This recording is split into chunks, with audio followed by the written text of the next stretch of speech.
Veritas Software, among a ton of others. We use the website to see the companies they own. It's just page after page after page of corporations and companies all over the world. The list of companies that the Carlyle Group owns is so long it's ridiculous. I think you're beginning to understand that the Carlyle Group has a lot of many wealth. It's not money that they're after.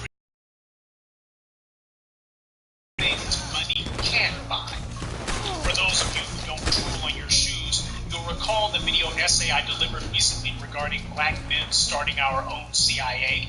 I briefly touched on private intelligence firms such as Fusion GPS and Stratfor, but I also briefly mentioned Booz Allen Hamilton, which was and remains one of the biggest and most influential companies in private intelligence.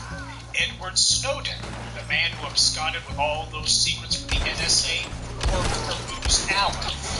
Well, you won't be surprised to learn that the Carlyle Group used to own Booz Allen Hamilton, and they made billions of dollars off of it. The Carlyle Group dollars off of Booz Allen documented. Starting in 2014, however, the Carlyle Group began quietly divesting themselves of Booz Allen Hamilton stock, selling the last of its shares in December 2016. That's not to say that they've cut ties with Booz Allen, because it seems a number of former Booz Allen alumni have been finding gainful employment in the Carlyle Group. Peter Clare is currently managing director of the Carlyle Group. He's also a member of the board of directors of Booz Allen Hamilton. Nolan Hart was a senior associate of Booz Allen from November 2014 to December 2016, when he left to become vice president of the Carlyle Group. He's only in his 30s, by the way, early 30s, might I add. Larry Pryor, former head of CSRA, one of the biggest information technology service providers in the world. And he left CRSA to join the Carlyle Group. Now, in all fairness, CSRA is not Booz Allen, nor is it Booz Allen's subsidiary. CSRA, however, is an intelligence and communications corporation that works for the U.S. government and U.S. military.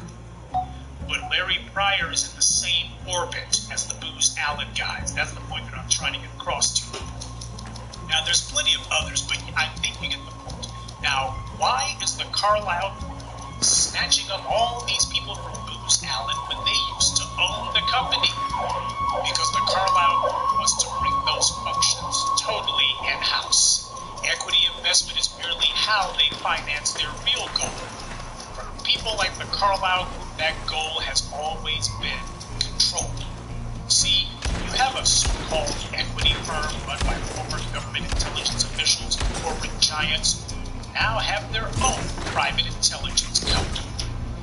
There's nothing else that a reasonable person can call this other than fascism, one that works closely with the government, but also, since it's privately owned, doesn't have to disclose their own intelligence gathering operations. These men now have all the same power that they had in government. Now, or restrictions. The Carlyle Group's acquisition of Booz Allen is one of the most notable, but hardly the only example. I'm simply using this as a case study of what's been going on across the board with these private intelligence companies, many of them using equity firms as a front, because that gives them global reach, gives them excuses to be all over the planet. But it also helps to pay the bills for their fascism expansion operations. Now, why is this important?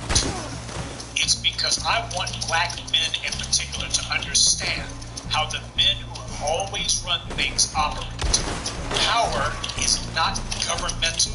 It's not private sector either. Power is power. Now, you thought that the Bushes went away. That because they were no longer in political office, that also meant that they were no longer in control. This is why men like Robert Mercer have their own armies called private security companies, why they have their own intelligence services, which they call information technology providers. It seems these days, most every spy winds up working for one of these private companies. What goes unsaid, however, is that even those who currently work for the government tend to show the same professional courtesy to these corporate spies as they do to the ones in government. Because when half the intelligence analysis workload is being handled by private companies, and when the guys who run these companies put the politicians in office, it becomes obvious that certain corporations are merely auxiliaries of the government. Though these days it seems the government is merely an auxiliary of these companies. These men are making it clear that the government really is. And as anyone who is an employee knows, you can't spend your career in just one company, so it's best to be on good terms with the folks who work at the other places that you inevitably are going to want to go to. More than half the people who work at the National Counterterrorism Center are contractors, employees for private companies. Most of these contractors started off working in the government before they decided to go to the private sector.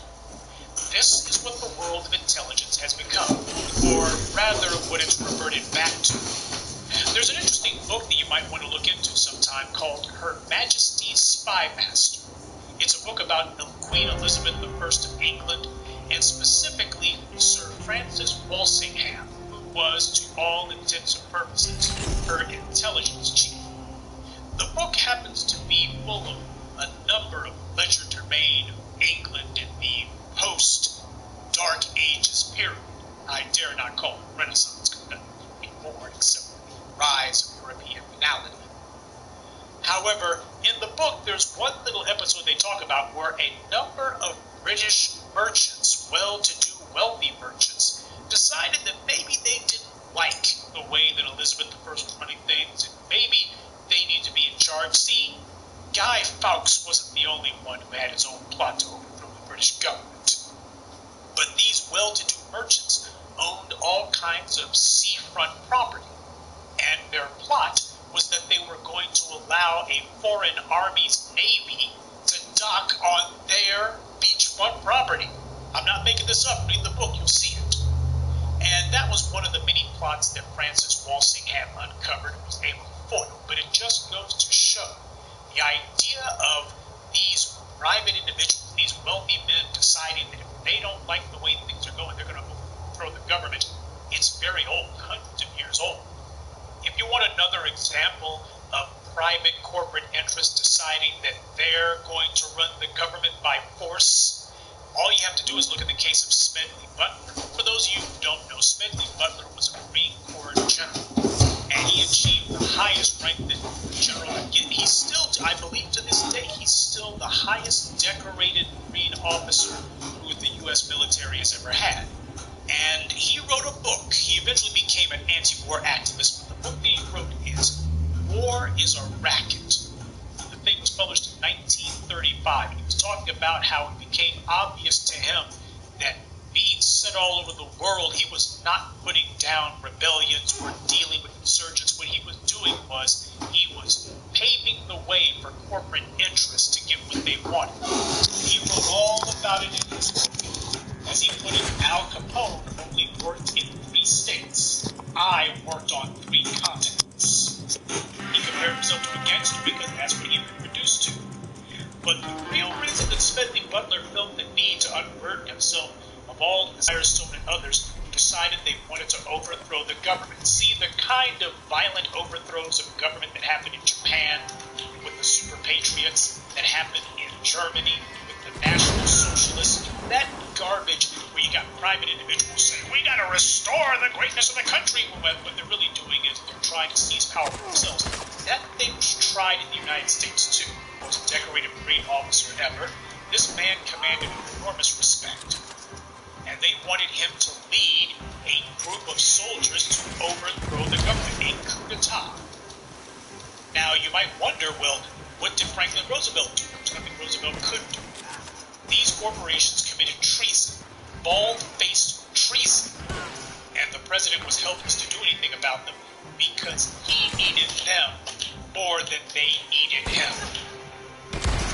This is what private power has always been under the European.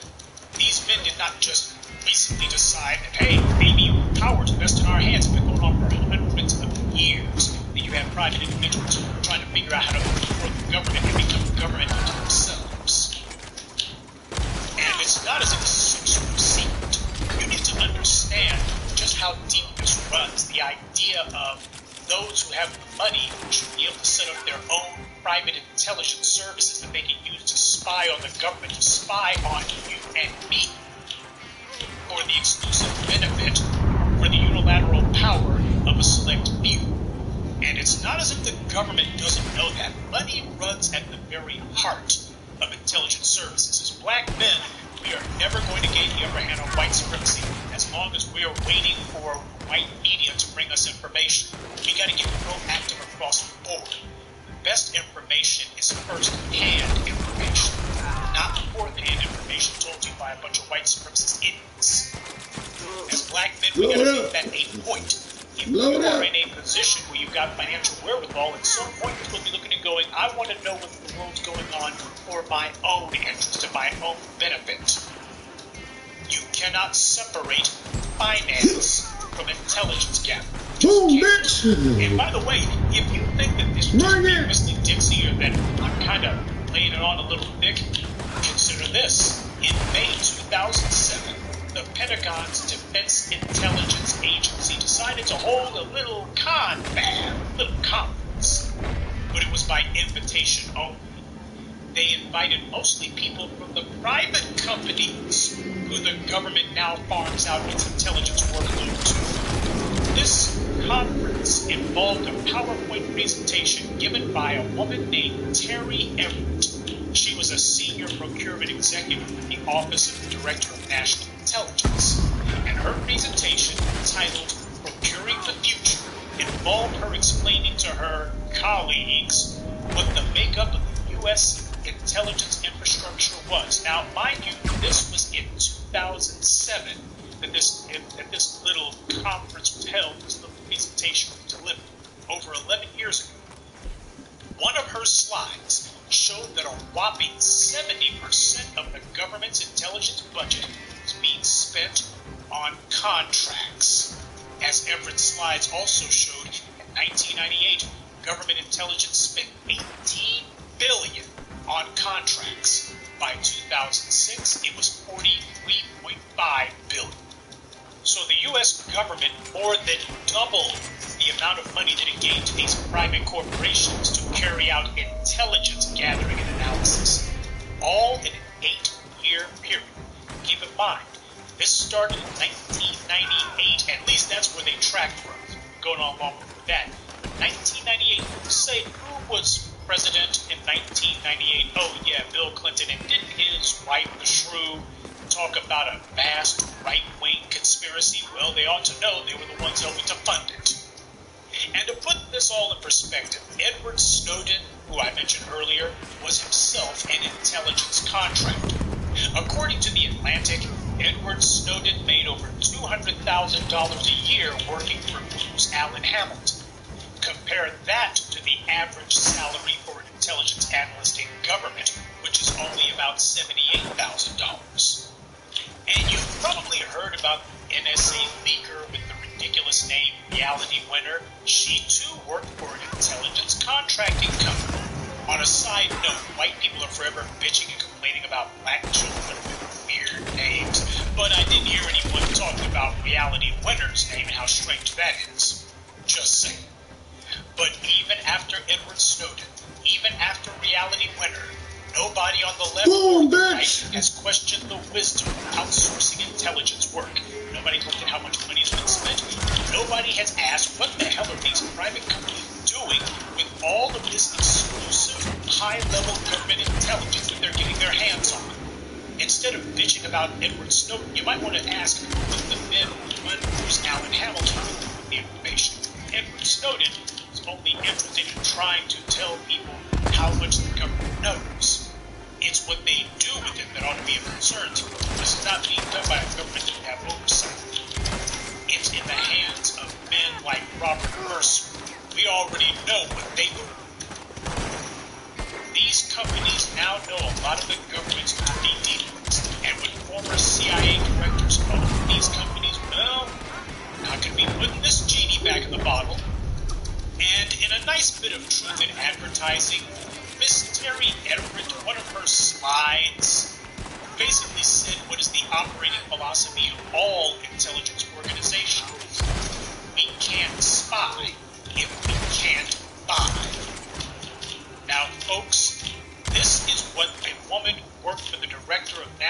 intelligence put up on a screen at a conference where there were a bunch of private intelligence corporations in attendance. This is what they're telling you. This is what they say behind the scenes when they think nobody's watching. All of that stuff about duty and honor, just what they say for the groups. For the people dumb enough to believe that, in the real world, they understand. You're not going to be able to control the world without some sort of finance. Give me my money. You're not going to be able to learn the dirty dealings.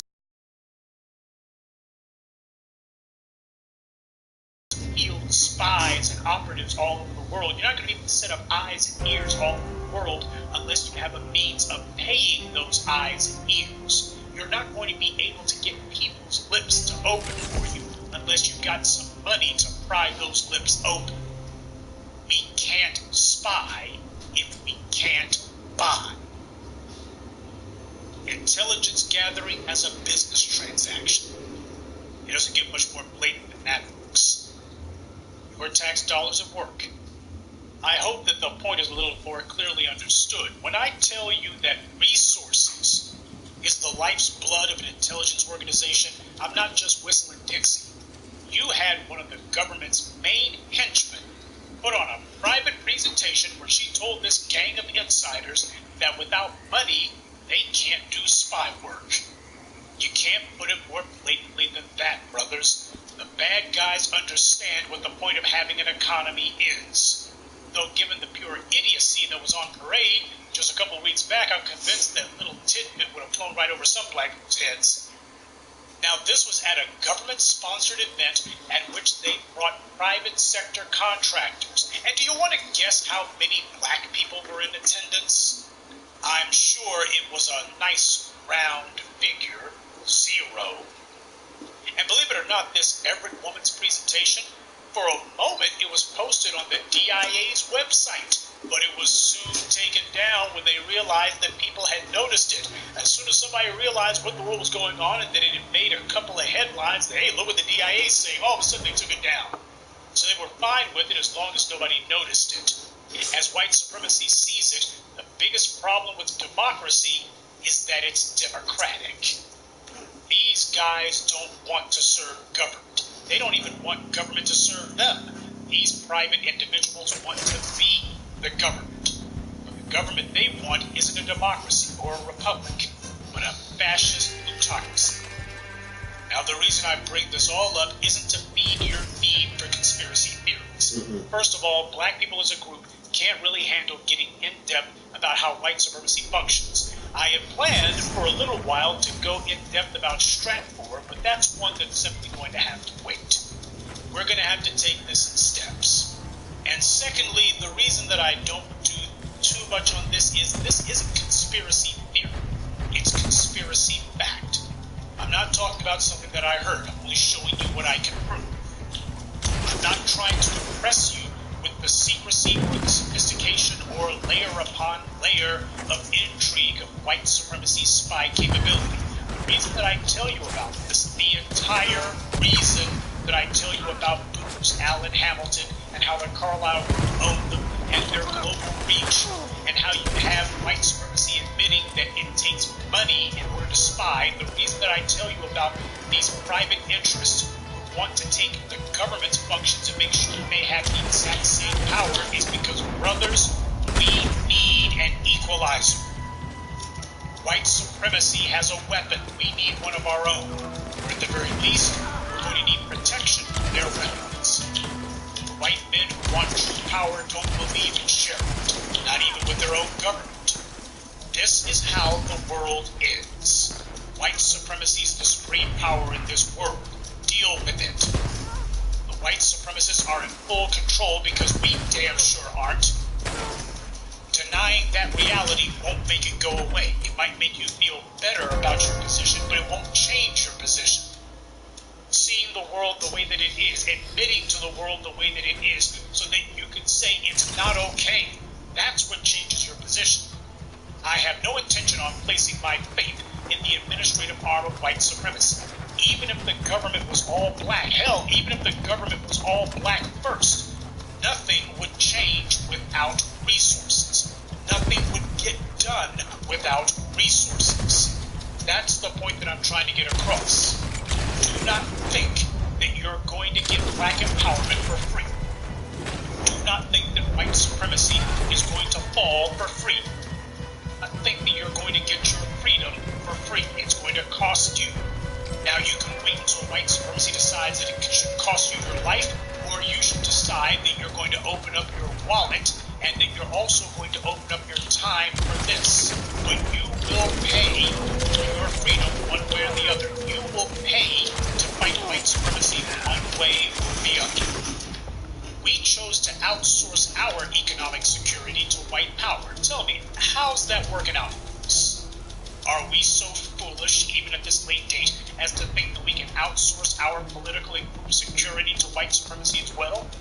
We must have it all in our hands. I don't want to be trying to take information that I get from white supremacy's propaganda arm, and I gotta sit here and discern it and sift through it and such. To an extent, when they're talking to themselves, that's worthwhile. When it comes to knowing what's going on around the country where black folks are at, I should be getting that information from other black people. I can tell you right now, Robert Mercer doesn't decide that he's going to get his information from Fox News. The men who run the Carlyle Group, they don't believe in getting their information from CNBC. It's as simple as that.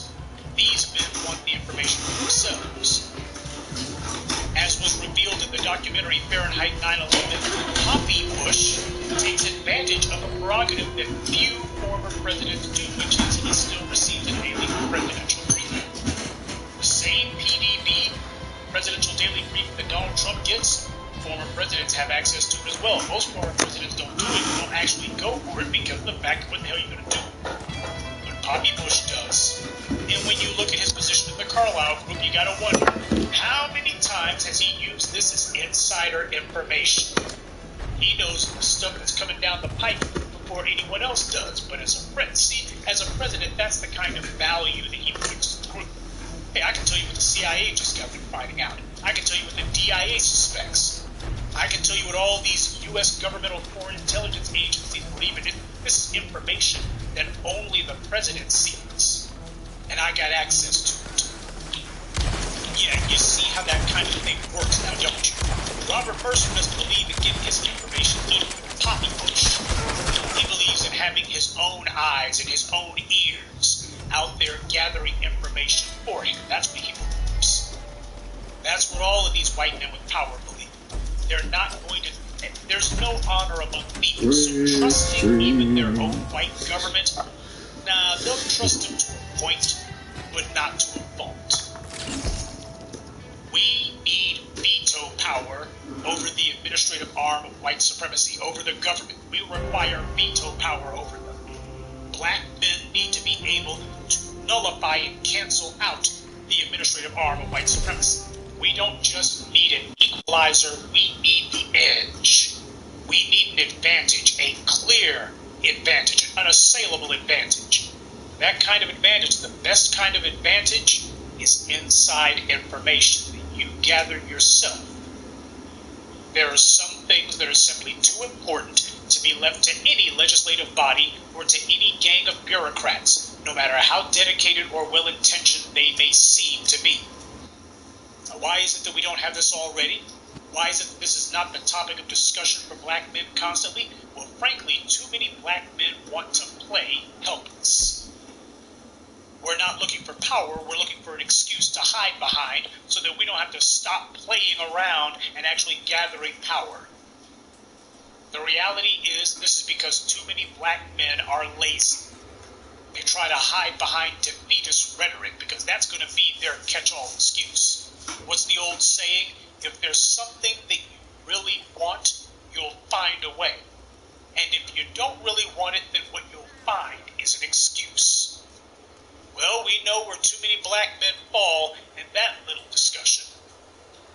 As we all know, 99% of the time, I can't is usually a euphemism for I won't. We have the material resources. We just don't have them aggregated. Our lack of political will and economic discipline is the reason that the white supremacists are running amok. That's the reason why the mayonnaise monkeys are on a rampage. Because of the fact that we economic discipline in order to put together organizations and institutions to fight white supremacy. We got the funds. We see the need, but we're sitting back deciding that, well, Professor Truth's going to do it. Well, this brother over here, he'll do it. Well, these brothers over here who are bringing it to our attention, they're going to do it. White supremacy is a group sport, not a solo act. Black empowerment is also a group sport, but unfortunately there aren't too many players on the field. Time for that to change. White supremacy has built entire systems of institutions, not just one institution, not just one think tank, not just one apparatus. White supremacy has built entire systems of institutions and then used their economy to incentivize the rank and file white folks to want to support these institutions. Why do you see so many white people who idolize Ivy Leaguers, the white ones anyway? Why do you see advertisers chasing after and catering to that educated demographic? Look at all the news programs, TV shows, and movies that present white people, financially well-off, established types, as a normal state. This is just what normal is. The message they deliver is clear. This is what a white person is, or at the very least, what a white person ought to aspire to be. This is why I tell my people to not become a fan of white media.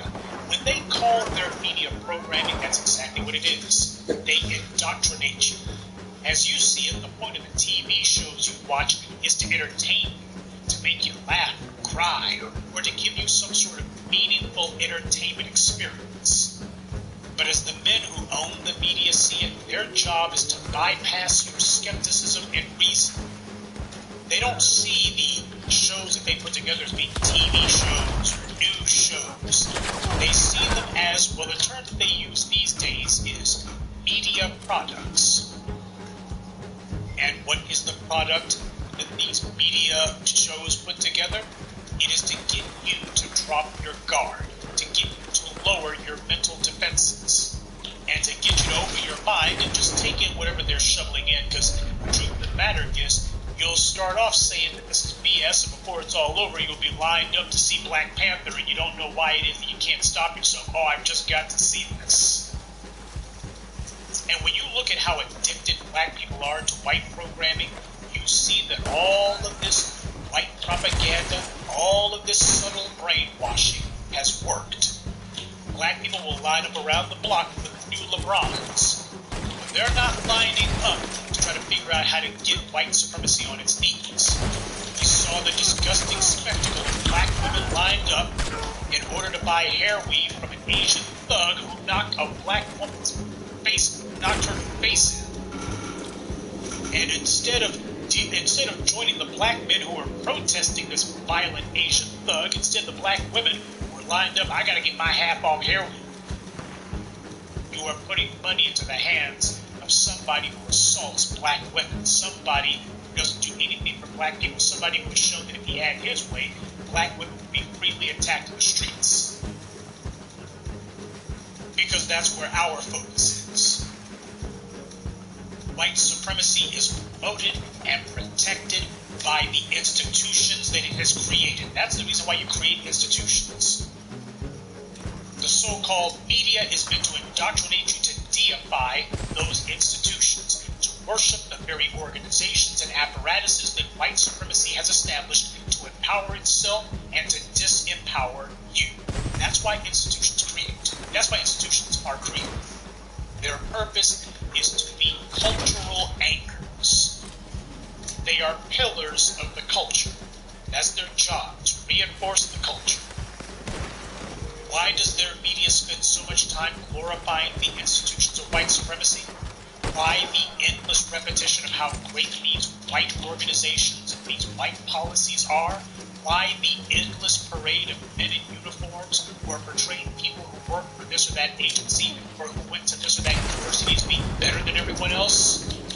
The reason that they do all of this endless repetition of the deifying of white institutions and white organizations is that in order to get people to be loyal to something, you have to get them to believe in it. why they show the images. They make sure that every time you see a soldier presented in uniform, always not a hair out of place, not a single strand frayed, not a single speck on the uniform. Oh, they make sure to use privileged angles, always shoot from a low vantage point so that the guy seems tall and powerful. You make sure that they're always presented as being these pristine examples of austere manhood. They make sure of that because they want to program you to believe in these institutions. They lambasted the Soviets because the Russians demanded that the people give everything to the state, run by communists. Of course, what went unsaid is that the so-called capitalists want the exact same thing, for people to give everything for the state run by capitalists. You get education so you can better serve some corporation more effectively.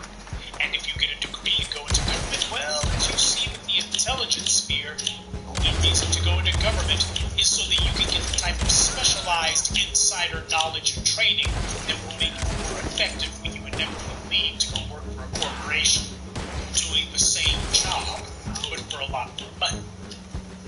The so-called public sector was all but gutted long ago by private power, but the white powers that be have left just enough of the so-called public sector in place that they've actually fooled the public into thinking that they still have a government. And while the white media keeps people distracted with congressional sex scandals, or better yet, with this or that bad black man, or the back and forth between the two political puppet parties, no one seems to have noticed that the government has quietly handed over much of its functions and, in many cases, its power to private corporations, giving them the exact same authority that previously was reserved only for the government. These new powers and functions aren't in the hands of some disinterested old men. It's in the hands of hardcore white supremacists like Eric Prince, founder of Blackwater, Robert Mercer, the billionaire tech investor bigot who bankrolls Breitbart, in the hands of the Bush crime family, who orchestrated both the Willie Horton ad and the destruction of New Orleans, which cost over 1,200 lives, mostly black. Sure, Poppy Bush was former director of the CIA, and as Secretary of State James Baker III was over the CIA. Now these men have their own personal intelligence agency. And what do you think they're doing with this intelligence agency? Do you think that they're just sitting back and going, well, this is going to help our stock investments? No. They're doing things in the real world. You have to wonder how many people have been killed as a result of these private organizations. You see, the CIA has 4 directorates. The Directorate of Administration, which runs the CIA, the Directorate of Science and Technology that creates the CIA's weapons and equipment, the Directorate of Intelligence, for all you Jack Ryan fans out there, that's what Jack Ryan was, an intelligence analyst.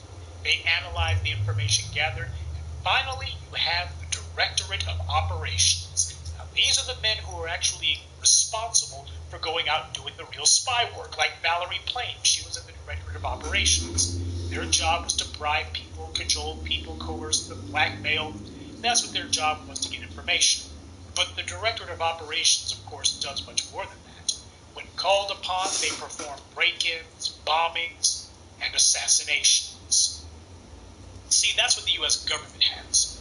Do you think that these private corporations, which have structured themselves along the same lines, you think these private intelligence services don't have a few individuals who know what it means to kill? You think that Eric Prince, when he hires all of these former special forces and all of these former army guys, you think he's the only one who hires individuals who are trained to kill? You think he's the only one? In the military, people have rank, E1, G1, O3, etc. And in government service, there's also civil rank as well, GS1 through GS15.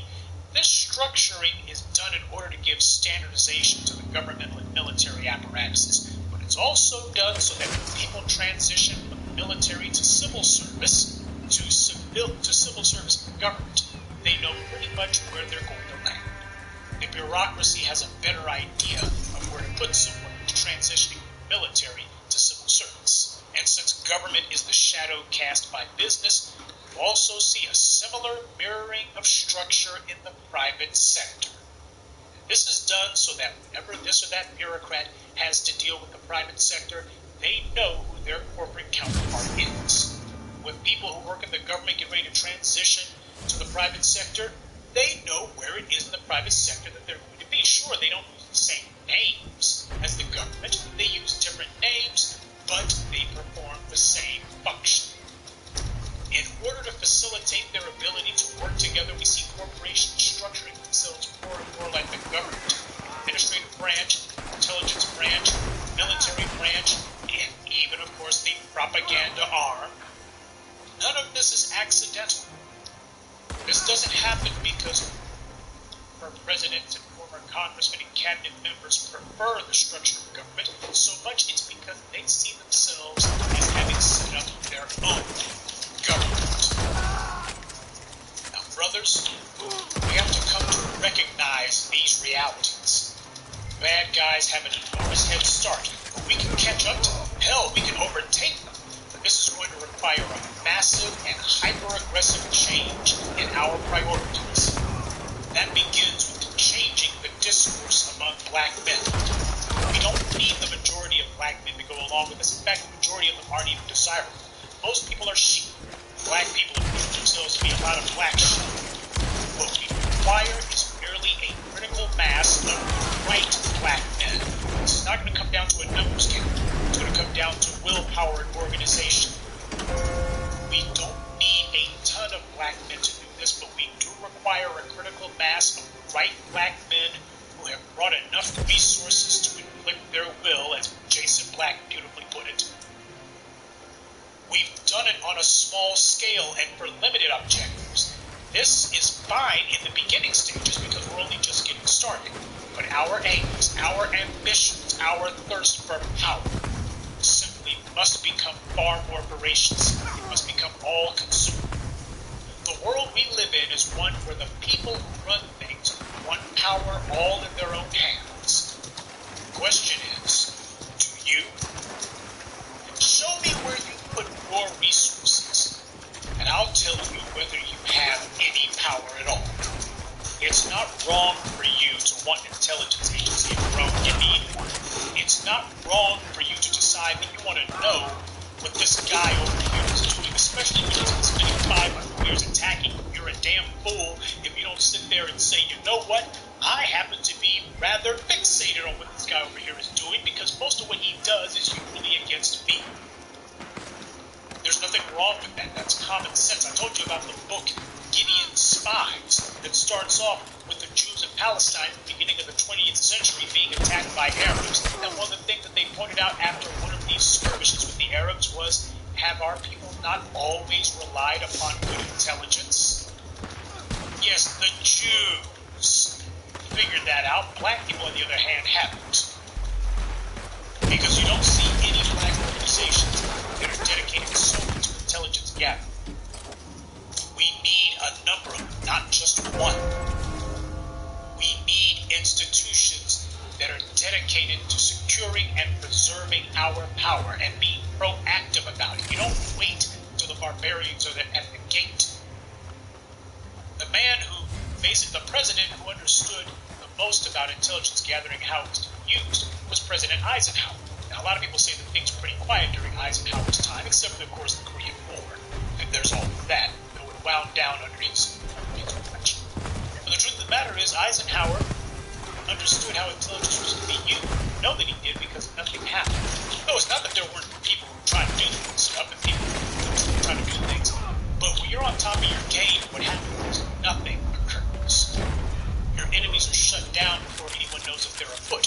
And that's what was put in Sun Tzu's The Art of War. The best thing of all is not to have means of repelling your enemy's attacks. Because best of all, you undermine and cut your enemy's gonads off before he even has a chance to do anything against you. You're able to deal with him while he's still not even in the stages of forming his attack against you. You can look at the guys on the opposing team and say, this one over here, take a look at him. Look at what he's done. Look at some of the things he says. You know, if this Once a guy gets in a position of authority, he can be a real problem for us. You deal with him early when even his own friends don't realize that you just knocked out someone who could have been a big help to them. That's best of all. Football move on your bitch ass, nigga. Before they even become problems. Fucking football move on your bitch ass, nigga. Even your enemies don't realize that you've been doing things to undermine them, which is what white supremacy's been doing to us. We've had so many of our leaders knocked off, some of them overtly Malcolm, and of course Fred Hampton with good examples of knocking off black leadership before it has a chance to form.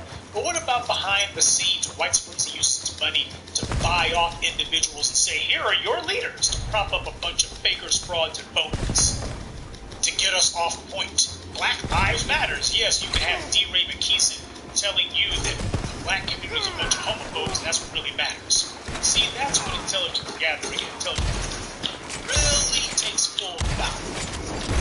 It's not about how many bombs you can plant. It's about making it where your enemies are blown off course before they can even do anything against you. And you know what? We need some of that.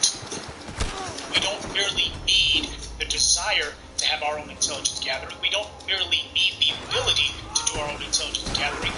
We've got to have that hunger that says, you know what, we got to stop white supremacy before its next assault even takes hold. Let's identify who the thought leaders of white supremacy are, the guys behind the scenes, the one that you don't see. You know, guys like Robert Mercer. Let's take a look at these guys again. What can we do to undermine these guys? What can we do to neutralize these guys? What can we do to harry and harass these guys? What can we do to put their effectiveness and ultimately to undermine their ability to function? What can we do? Who do we got to talk to? Whose palms do we have to replace? I'm talking about a completely different way to think about power and its utilization. Because as long as black men think that they're going to get power for free, nothing's going to change. It won't.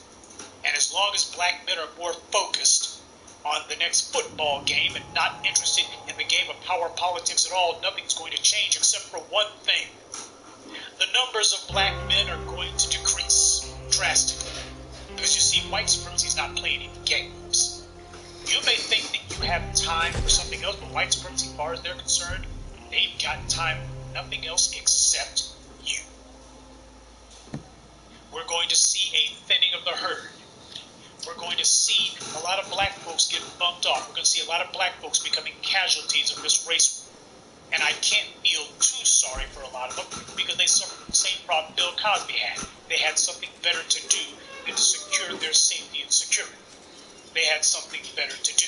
And by the time they realized that white supremacy was now going to get around to them, it was too damn late. I'm not making excuses for what hasn't been done. I'm not going to be focusing on things that don't matter. I could give less than a damn whether or not Drake was at the Conor McGregor fight.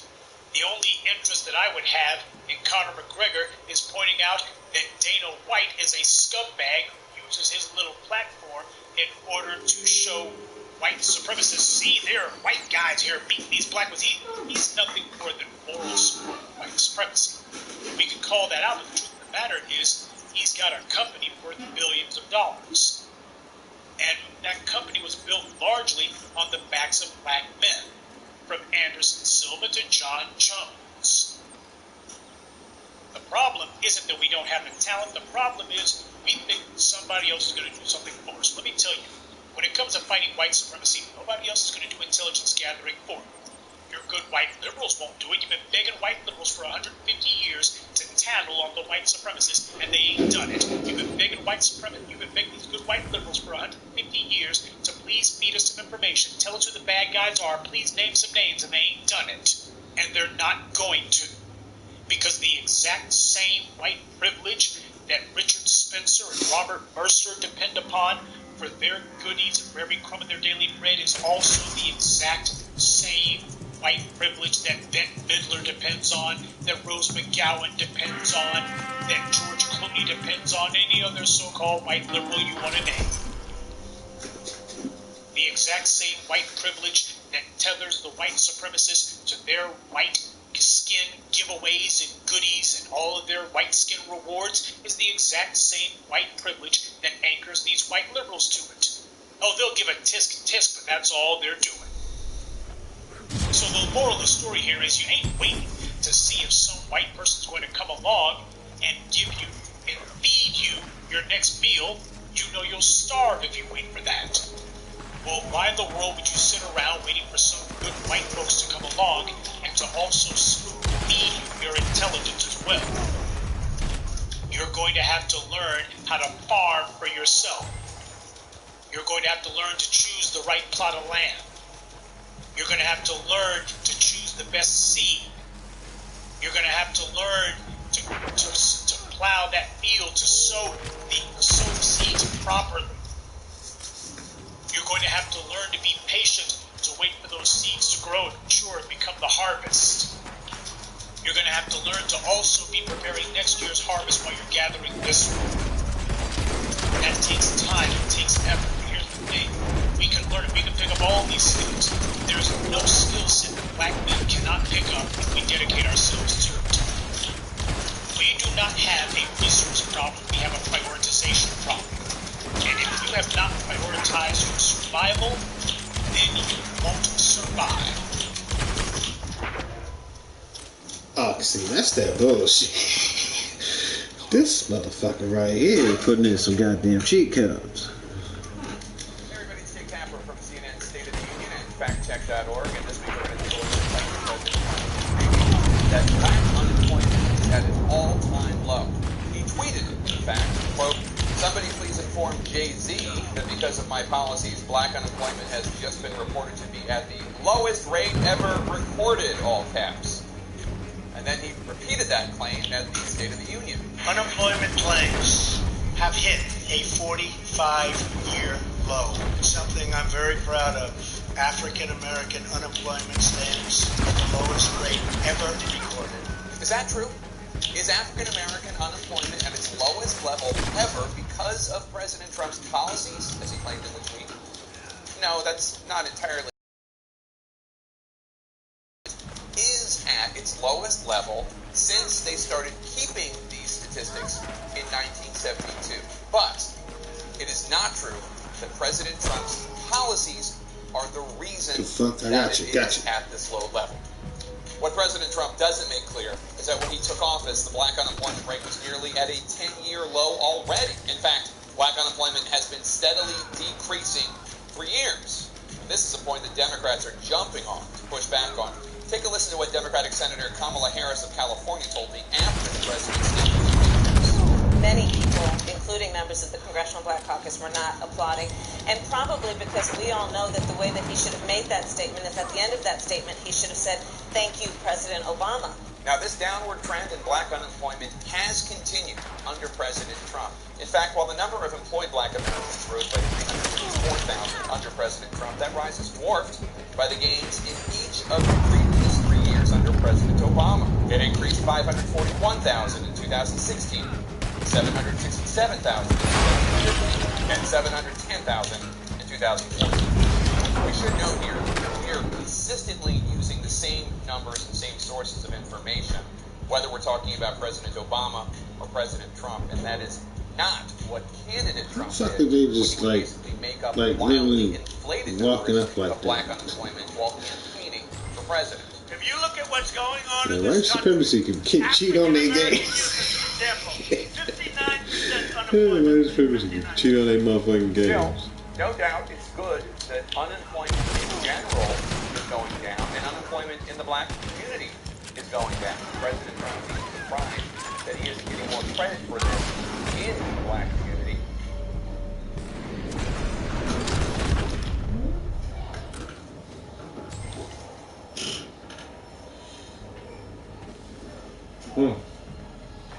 Oh, yeah. look how much African American communities are suffering. This motherfucker is putting on some goddamn cheat code, because these motherfuckers is like literally just sitting at our spot like it's no big deal. I say it again, what do you have What do you have to lose? You're living in poverty. Your schools are no good. You have no jobs. 58% of your youth is unemployed. Wow. What the hell do you have to lose?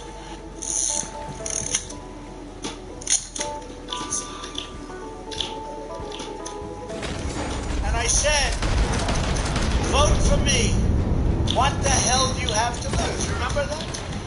So now, it just came out, African Americans and teenagers are enjoying their lowest unemployment since just after the turn of the millennium. President Trump is suggesting that somehow his presidency impacted the unemployment rate in the African American community. It did not. Not only is President Trump cherry-picking his facts, he's using data that he claimed was flawed during the campaign. The president is much like a rooster who thinks the sun has come up. No, actually, you're making yourself be seen. For such a cynical flip-flop, we wish we could avoid No, the just shut president up. super upside-down Pinocchio. Now, you just saw two of many, many examples of the media for once halfway doing their job and putting the lie to the irrational happy talk that Donald Trump and the white right media was fomenting all this week about how Donald Trump has been so good for black unemployment. These last few months, President Tangerine and his political cronies have been crowing nonstop about how the black unemployment rate is at historic lows. Well, that's how most people talk about it, mentioning it, especially from his irrational mouth, but when that is simply wrong. And there have been some people who really should have known better, I guess, who think themselves more clever than they really are, who have actually repeated that nonsense. First of all, the claim that Trump was making, he's made many claims, he's worded it so poorly over and over again that it's basically become a parody.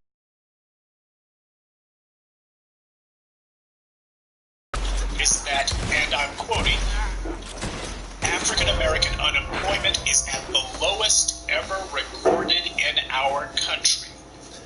That in and of itself is a prime example of weasel words. For the sake of argument, let's say that Trump's rosy job picture for black people in the U.S. is in fact true. I'd like to ask you a question. What have black people done differently in their communities in the last 12 months that we hadn't been doing in the last 150 years to have such a massive turnaround, which of course you've seen wasn't massive at all? That means that black people have to be doing something unprecedented in our communities. Have black people been rushing into the colleges and universities and getting degrees and getting job skills for the new economy in the last 12 months? Have black people been rushing into STEM fields, taking IT training classes all in the last 12 months? Have there been massive numbers of black people working any harder now to build businesses in our communities than at any time before? Are black people working harder to build businesses now than, say, 120 years ago when we had built the Black Wall Streets and built our own economic districts, and even pioneered cultural revolutions such as the Harlem Renaissance? We owned entire towns 120 years ago. But today, in 2018, when Trump was bragging, we don't own anything. So we're not working any harder today than we ever have. We're not putting out any more effort than before 2016. We haven't done anything to bring about this alleged economic miracle for the black working class. And yet, to hear the white right tell the story, the black community is doing gangbusters. Now, how on earth could that be possible? What has changed? Absolutely nothing. White right tells the story that the job picture for us has turned completely around. Black people have been disproportionately advantaged by Donald Trump's policies, or so we've been told. This despite the fact that Trump's policies haven't even gone into effect yet. Talk about celebrating too soon. But they want black people to thank Donald Trump for lifting masses of black people out of poverty single-handedly. Well, for the sake of argument, let's go ahead and concede that what they're saying is true, even though it has been just shown to you, you just had the proof told to you. You You can see the data for yourself, the same place that Trump gets his data from. You can see that it's all not true, but for the sake of argument, let's say that Donald Trump and his flunkies and lackeys and well-wishers and hangers-on are telling the truth, and that things are better for black people now than they've ever been, and that it's all Donald Trump's policies that we have to thank. Well, my point, which you should have gleaned by now, is that if all it takes to lift masses of black people out of poverty is for a few white politicians in Washington to make a couple of policy changes, then that confirms what black people have said for the last 500 years. It's not our This fault. black economic miracle is not the result of anything that black people have done. Our condition is not the result of anything that we have done, but for what white people in power have done to us. Prosperity and poverty in the United States, especially for black people, is completely in the hands of white power. This is the untold story of Trump's boasting. Yeah, you can go ahead and take pot shots at the fact that he's factually wrong. What else is new? You can also point out that black people's economic condition is clearly taking a downturn under Trump so soon after he was boasting about himself. But what needs to be remarked on is the political context. Donald Trump and his suck-ups have gone ahead and admitted what black people have always said, that all it would take is for white people to simply change some policies and black people's entire condition would turn around completely. What's that old saying? The man who has the power to give you everything also has the power to take it all away. That is exactly what we live under white supremacy, because without lifting a finger, black people have had our entire employment figures totally reversed. All of this was done for us, not because we did anything to make it happen, but because they, white people in power, did something. We are not being treated like these other non-white groups. We have been singled out for oppression and for degradation and for impoverishment. There's a reason why you don't see them talk about the Hispanic or Asian employment rates under Trump. It's for the same reason they never talked about them under any other previous presidents. White supremacy is the system we are forced to live in. And that system is defined by anti-Latino behavior or by anti-Asian behavior, but specifically by anti-black racism. That is what defines the twisted, sick, perverted social disorder that we suffer. Because if a rising tide lifts all boats, you would think that they would also be talking about how much better things must be for Hispanics and poor whites. You know, Trump's much ballyhooed forgotten men. Well, when it comes to trying to find something to brag about, Trump's totally forgotten about the forgotten white man all over again. Reports debunking Trump's boasting are all over the media, from the Washington Post, Forbes magazine, to even the Wall Street Journal. Yes, Rupert Murdoch's Wall Street Journal. They are all forced to report that only a day after Trump was patting himself on the back for having improved black people's unemployment rate, that the unemployment rate for black people had spiked this very month while he was running his mouth. Now, keep in mind, the Wall Street Journal, they reported on it, they tried to whitewash it and clean it up a little by saying that the unemployment rates for racial groups can be volatile from month to month due to small sample sizes. Now, that's weasel words would mean absolutely nothing, because unemployment rates are always going to be volatile. None of them stays exactly the same. But it's also weasel words because the white unemployment rate for some reason seems to be relatively stable in comparison to ours.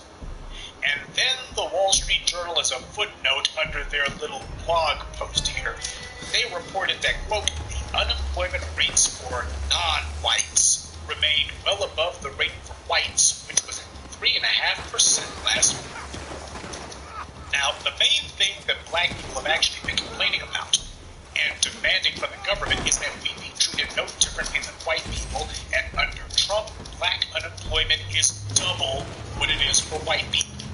He doesn't mention that. As far as he's concerned, he's declaring victory. That's the headline that ought to be plastered everywhere, by the way, that black unemployment unemployment is double what it is for whites in Trump's America. But even as the white media pretends to be taking the wind out of Trump's sails, nonetheless, because of the fact they are the fourth estate, and as I've taught you, the whole point of having these separate estates in the U.S., whether it's the government, whether it's media, whether it's the Congress, the entire reason these estates exist is to maintain the status quo, not to challenge it. They can have their own little internecine bickering, but that doesn't change anything. You can also see the starkest example of that consistency when it comes to their attitude regarding black people. That never changed. So even when they say that, oh, well, Trump's wrong about this or that, they're careful not to point out who it is that's been getting over on black people in the job market. Nonetheless, most of all, the media is, regardless, in spite of themselves, having to call Trump out on his ridiculous claims. And I'm surprised simply because this almost never happens in regards to black people. Well, most everyone is exposing Trump's lie, except for one place, you guessed it, Fox News. Well, them and the GOP's own website. By the way, I went by GOP.com, and they had this long column posted just 2 days ago, right after Trump's State of the Union address, and the GOP's website makes absolutely no mention at all about black unemployment under Trump. No boasting about how great black people are doing. So the GOP's own website carries no mention at all of what Trump himself has made into his biggest self-congratulatory talking point of the week, even though he is the leader of the Republican Party. So they're bragging about everything else he's done, but hey, no mention of what he's done for black people. And that's deliberate. President Tangerine can make himself look stupid, but the party itself knows that they have to be careful that he doesn't make them look stupid too. But since, as I told you, Fox News is the official media arm of the GOP, it's absolutely no surprise at all that now that the Bureau of Labor Statistics has revealed that the employment numbers for black people are indeed going in the opposite direction from what Trump posted, Fox News conveniently loses all interest. Because earlier this week, you had clowns like Sean Hannity and the rest of the idiots who were saying Trump is doing great for black people. Yeah, but they've stopped saying that now. The news cycle turned around a lot faster than they anticipated. And they're not the only ones.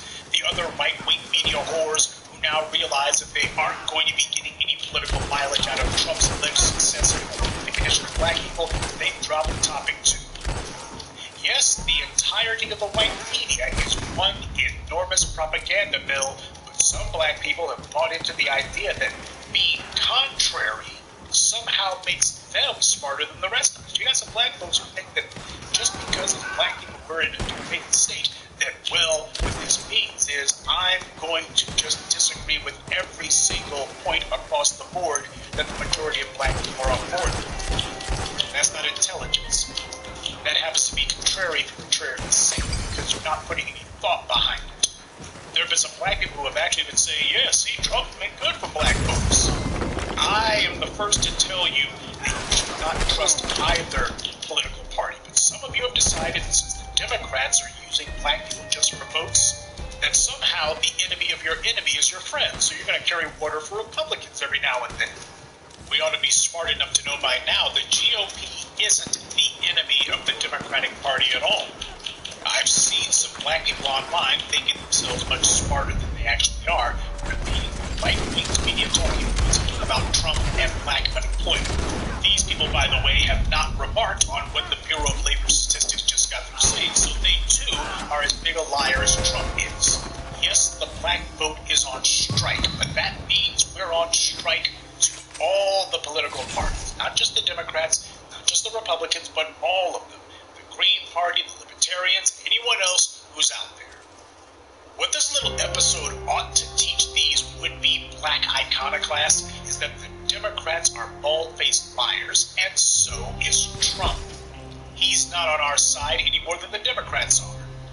If he does anything that even tangentially benefits us, it's totally by accident, and you can bet he and his pals, Republican and Democrat, will be working around the clock to destroy whatever tertiary gains we might get from any policy decisions they make.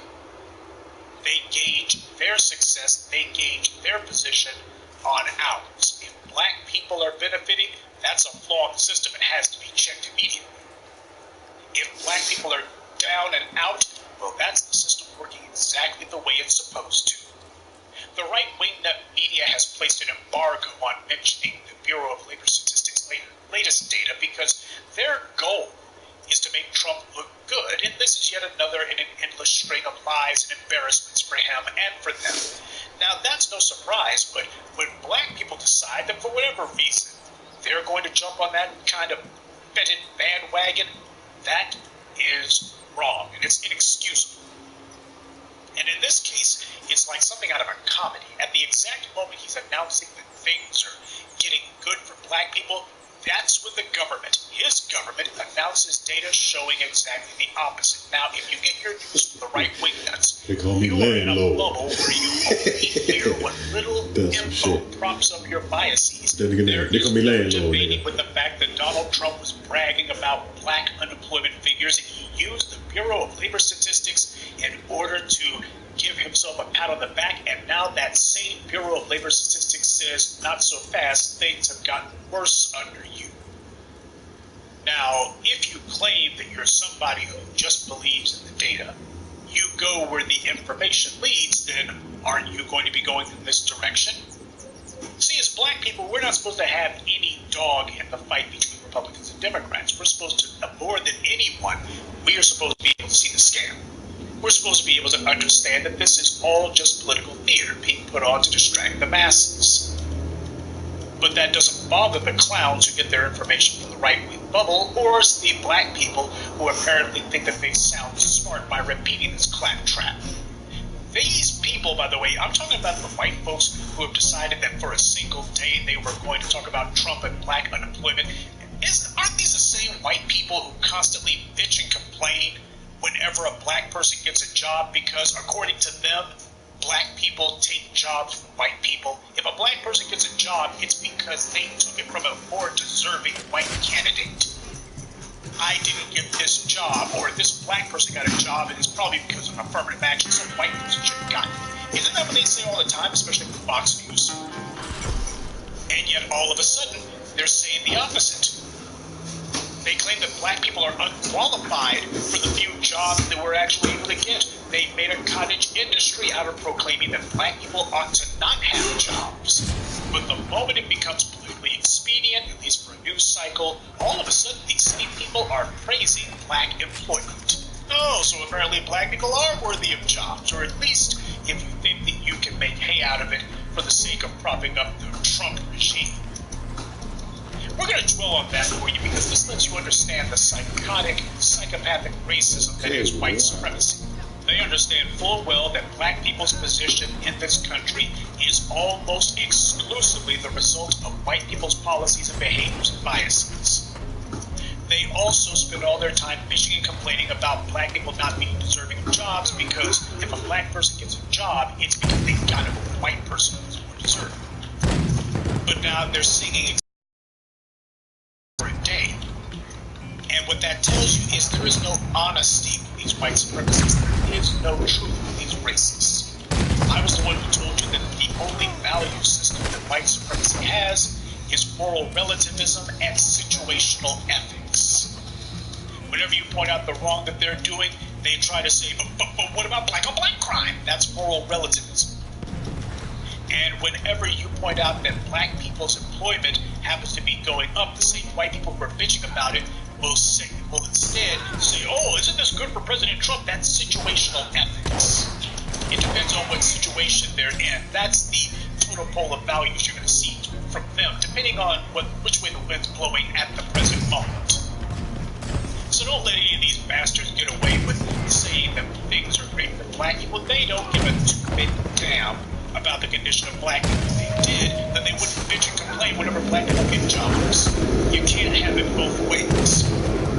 This is a message to all the white people who whine and complain about black people who are able to get employment. You can't have it both ways. You cannot brag about how well black people are doing because of a couple of tweaks that white people have made, which, by the way, clearly didn't work.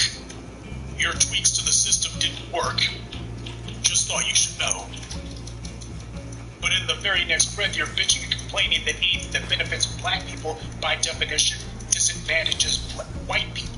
You can't have it both ways.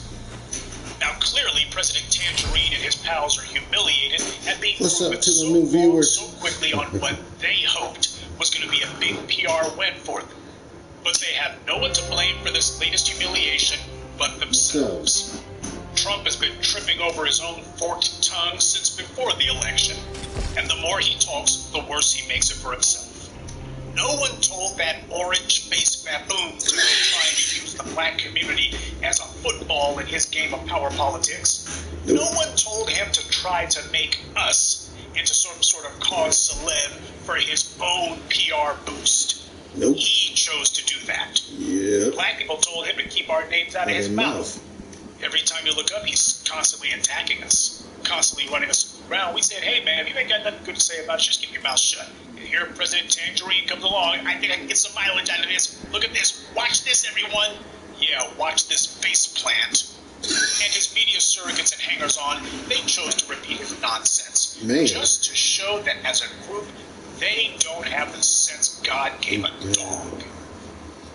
The point is, when white people try to tell you that black people ought to thank President Tangerine for anything, I want you to tell them that we do thank him for something. We thank Trump for making the white media and the white majority in this country finally give a tacit confession that the condition of black people in this country is entirely in the government's hands. Our poverty is not the result of anything we have or haven't done. It's not the result of black work ethic or lack thereof. It's not the result of making excuses. It's the result of the fact that we live in a country that is completely and thoroughly, top to bottom, head to toe, controlled by white power.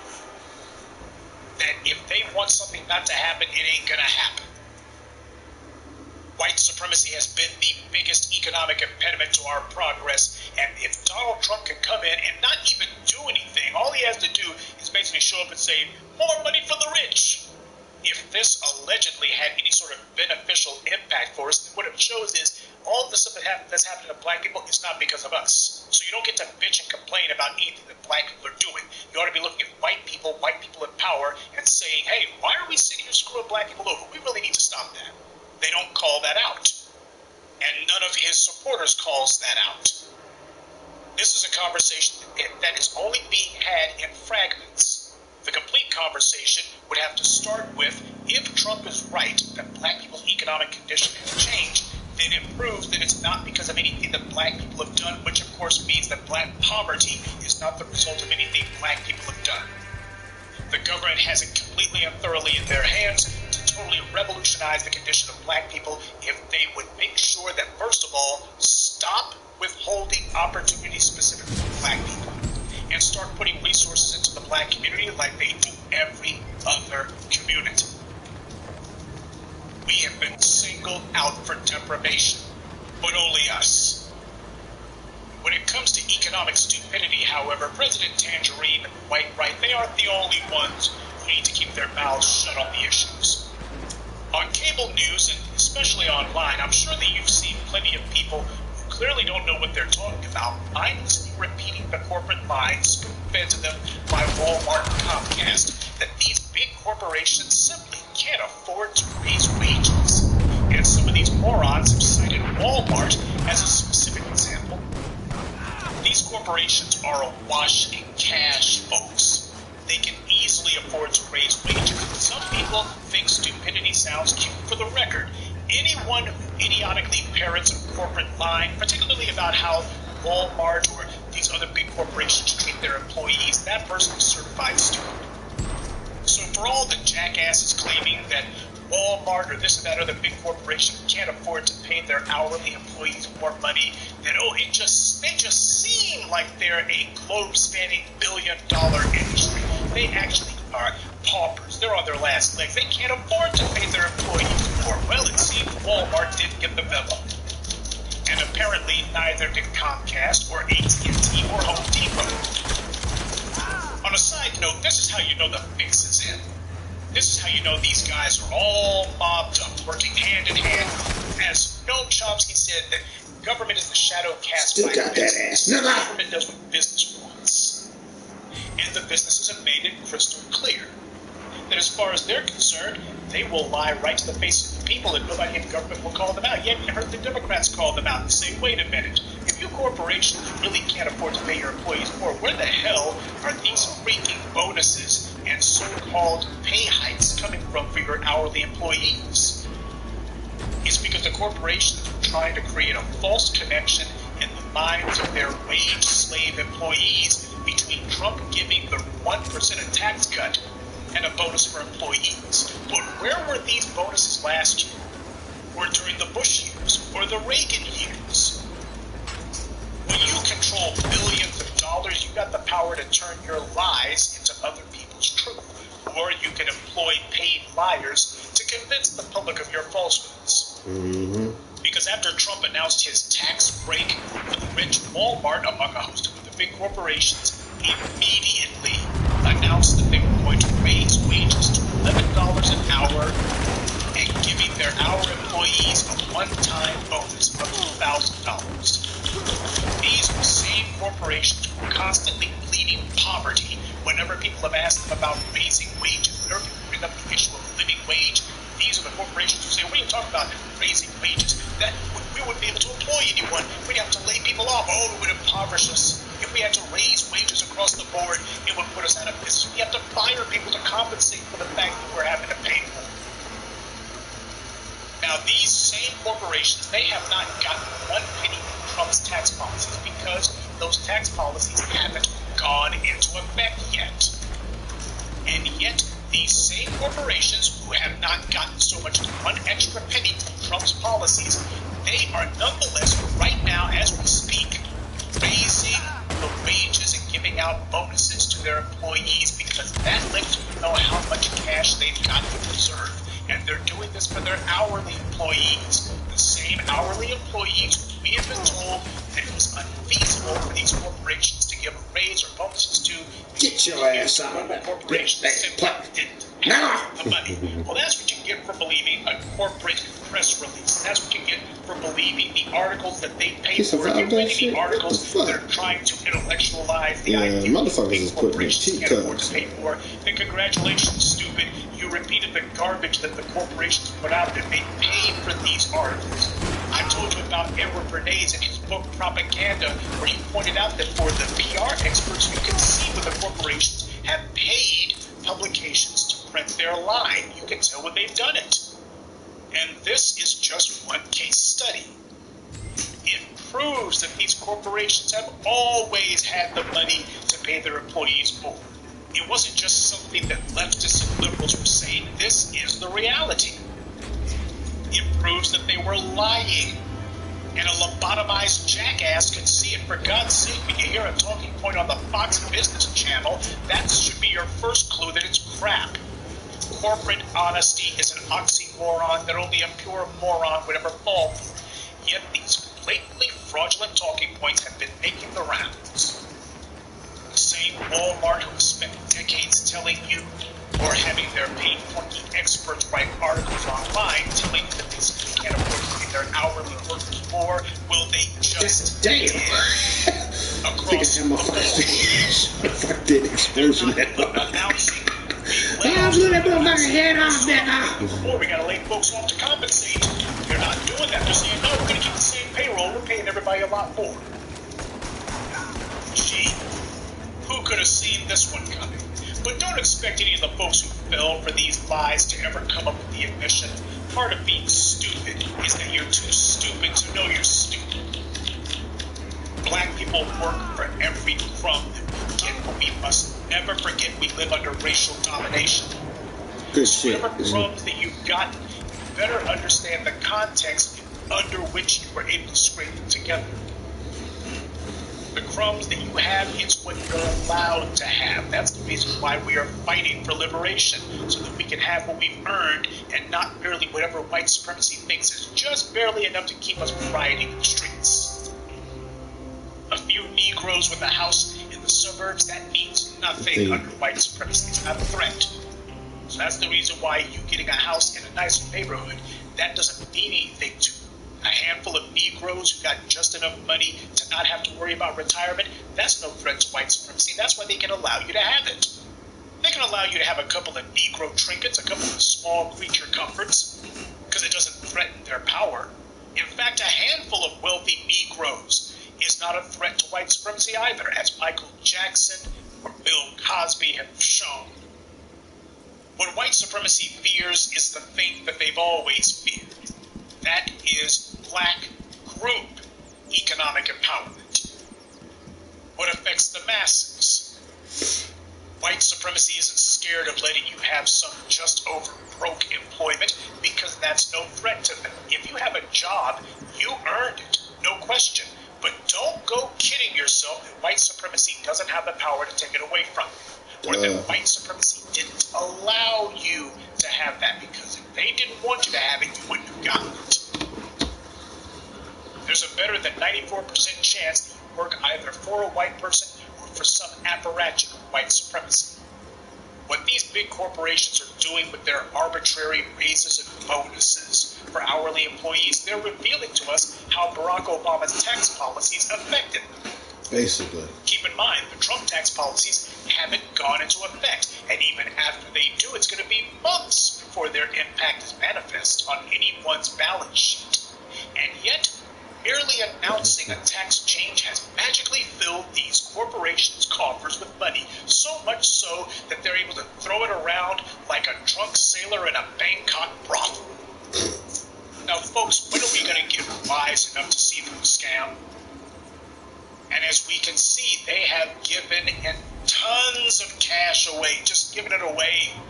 They've got so much money in reserve, they can arbitrarily, on a whim, merely as a PR move, give away money to their hourly employees. Not to management, not to executive officers, but to their hourly employees.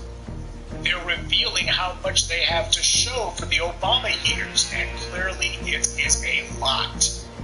No matter what they may have been saying publicly, they're showing you how good they had the last 8 years. Trump hasn't put one penny in the pockets of these crooked corporations. How the hell could he? His policies haven't gone into effect. So where did these corporations get these hundreds of millions of dollars from to give to their employees on a whim, all of a sudden, overnight? How did they come up with it? If they've been suffering all these years, and if they had to wait for big tax breaks before they could do anything for their employees, then where the hell did all this money come from? Notice how nobody asks about that. Follow the money is a good motto for any would-be investigator, but in this day and age, no one can be bothered to follow that advice. And this is a situation tailor-made to call out the 1%'s lies. Because this wasn't just Walmart who went back on decades of lies and falsehoods and rhetoric. It was Home Depot, Comcast, AT&T, and a number of other corporations too. The biggest corporations on the planet. Corporations who have spent decades, not a few years, not the Obama years, not a generation, but decades telling us all that so much as a $1 raise for hourly employees would put these corporations out of business. Oh, these corporations just seem like economic titans. Well, just because they give millions of dollars in bonuses to their executives and make sure their shareholders are taken care of, and they're also throwing around tons of bribes, and they're getting government subsidies, by the way, your tax dollars that they can add to their ill-gotten corporate gains, well, they just seem like they're making billions of dollars hand over fist. They can't actually afford to pay their employees more. There's always a good excuse or a ready-made lie to prop that one up. There's never a reason why the executives should not be able to get any sort of bonuses. That there ought to be bonuses given to the hourly employees first before anyone in middle management, much less the top, gets anything. There's never a reason for that. Nobody ever comes up with reasons why that should be normal. Instead, it's a matter of, well, just because you see the guys at the top getting billions and billions of dollars in bonuses each, that doesn't mean that we have enough to give even a $1 raise to the hourly employees. There's just not enough to go around, don't you know? Just not enough. Hell, we could have to shutter the doors tomorrow if you force us to give a $1 raise. Well, these guys like Walmart, they just gave more than $1 raises. They turned on a dime, pun intended, when merely being told that a tax cut was coming. Now keep in mind, the Democrats, they're not going to actually get Congress back, I don't think, because they haven't done the groundwork necessary for a blue wave. But there is still that 20% chance that in spite of themselves, the Democrats might get one House of Congress back. And if that's the case, the Democrats will start the process of frustrating Trump with the tax cuts. Corporations have not said, gee, we better wait until we actually get some of Trump's tax loot in our pockets before we go giving anything away. They didn't do that. They're generous with the money that they made during the Obama just a second. It would be one thing if they announced that, well, depending on whether or not the Democrats roll back these tax breaks, we plan or hope to give bonuses or a raise based on projected future earnings to our hourly employees, but only if this thing works out with the tax breaks. We got to get some of that income for those tax breaks first before we give anything. But, we are thinking about it. It's on the horizon, but we can't do it because, hey, it's rough out here. If we give so much as a $1 raise, we'd be out of business. We got to wait till the tax breaks are felt in our corporate balance sheet first. That's not what they did. They didn't say, well, we'll give raises, but only if this thing works out. They didn't wait. They did it now, before anything has happened. Shareholders, by the way, are not up in arms about it, and none of the executives of these corporations are upset about it either. And you want to know who else is totally quiet on the issue right now?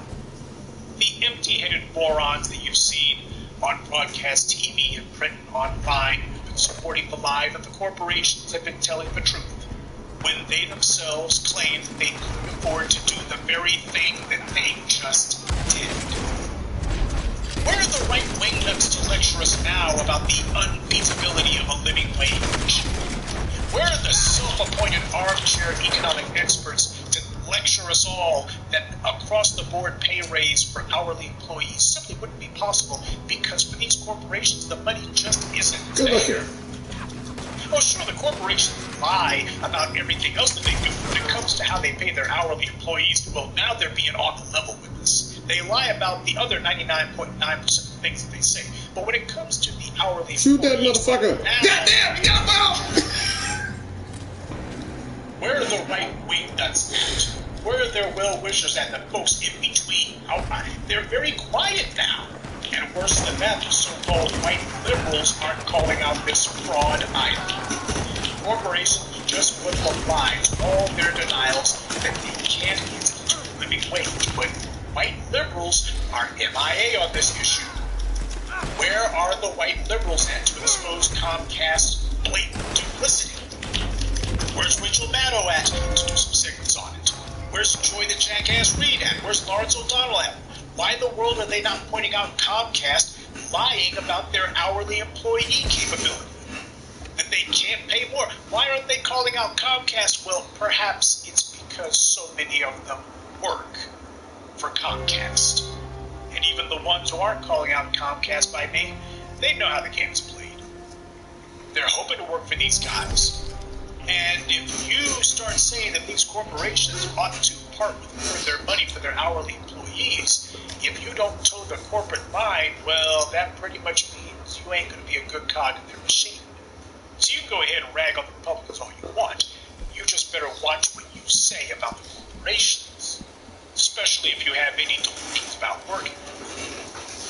As I've always told you, and clearly a lot of you weren't paying attention, white supremacy is a con. All of it. Not just their media, not just their government, not just their political policies. All of it. There is no such thing as earning your way into a higher tax bracket. There are those who white power selectively elevates, like an Issa Rae, and then there are those who they ignore, like you and me. Whatever ground you think that you may have gained on the economic ladder in this country, it's because they've allowed it. They can pull the plug on you anytime they get ready to. They decide that they don't want any black people going anywhere. That's going to be it. White power has complete authority over this country and over much of the world. white power decides who eats and who doesn't eat. And if they choose to target you for impoverishment, as they have with us for the last 500 years, then we need to be realistic and honest about what it is we're up against and the conditions under which we are being oppressed. There is no hard day's work for a hard day's pay under white supremacy.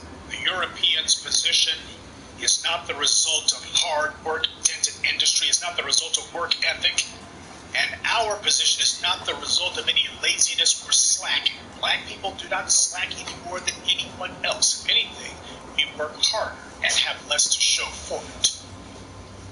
Under white supremacy, there's not an economic system. It's just a perverted system of racial cronyism. A rigged game where white people co-opted the world's resources, forced black people to build those resources into wealth, and then from this stolen largesse, they dole out rewards to the select few and withhold them from those who they want to oppress. I don't believe the black economic picture has changed one iota for us. Even without the Bureau of Labor Statistics, even if they were telling us that everything was rosy, everything hunky-dory, and black people were doing the best ever, I would still not believe it, not under the current circumstances that I'm actually seeing. You see, when it comes to looking at the condition of black people, I don't take my cues from white media.